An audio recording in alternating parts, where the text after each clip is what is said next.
Today, we're doing something a little different. We're going to dive deep into one of India's most important ancient legal texts, the Manusmriti.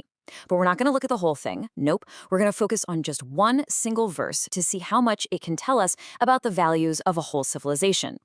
So let's just jump right in with the big question. We know the Manusmriti lays out rules for society, including penances for when you mess up. But what did that actually look like? What was the day-to-day experience of a ritual meant to set things right over 2,000 years ago? We're going to find out by investigating one specific rule, verse 11.211. All right, so the official name for this penance is the Prājāpatya. And what is it exactly? Well, you can think of it as a 12-day structured ritual of austerity. It's all about self-discipline, and as we're about to see, the structure is very, very specific. Okay, so first things first, let's get right to the source material. What does the rule actually say? We're going to look at the original blueprint for this entire 12-day cycle. So, there you have it, straight from the Manusmriti. And you might be thinking, okay, seems pretty clear. A 12-day plan broken into 4 neat little 3-day chunks. But hold on. This is where it gets really interesting. What does in the morning really mean? And what on earth is food got unasked? The text itself almost begs you to ask more questions. And when you lay it out like this, you can really see the logic, right? It's not random.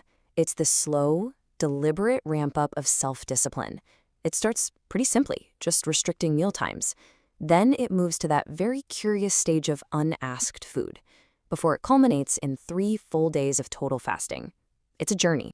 But, and this is so important to understand, a text like the Manusmriti wasn't just a book you read and followed blindly. It was a living document.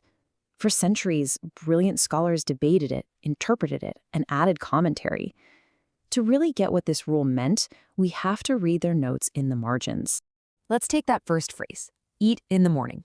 Seems simple, but a famous commentator, Manusmriti, comes along and says, whoa, not so fast. He clarifies that this doesn't just mean any time after sunrise. It means the forenoon. And crucially, the meal has to be a small amount. Why? Because the whole point is that it's supposed to be difficult, an austerity. It's not about convenience, it's about self-control. Okay, but what about that really intriguing part? Food got unasked. This is where the psychology gets super interesting. Manusmriti explains that this isn't about wandering the streets hoping for a handout. This rule applies even if you're in your own house.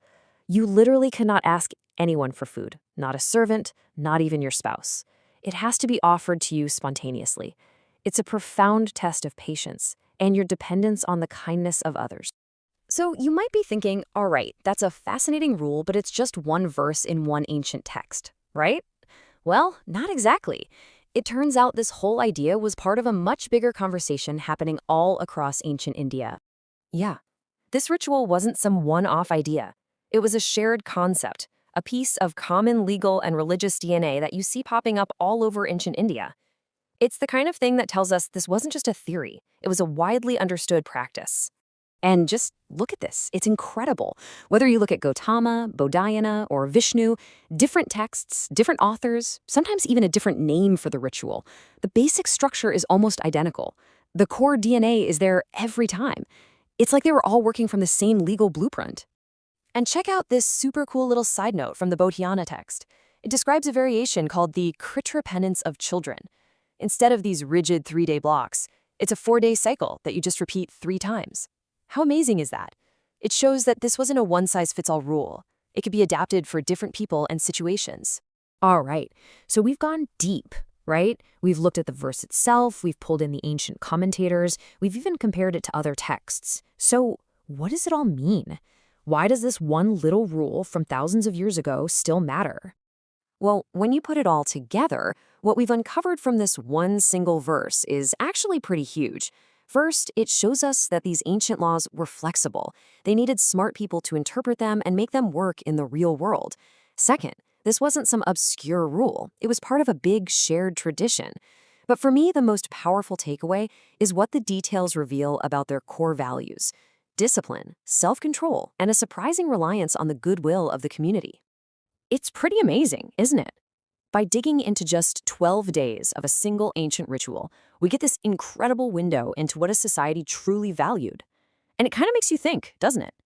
What do our own modern rituals, our diet plans, our social media breaks, our detoxes, what do they say about us?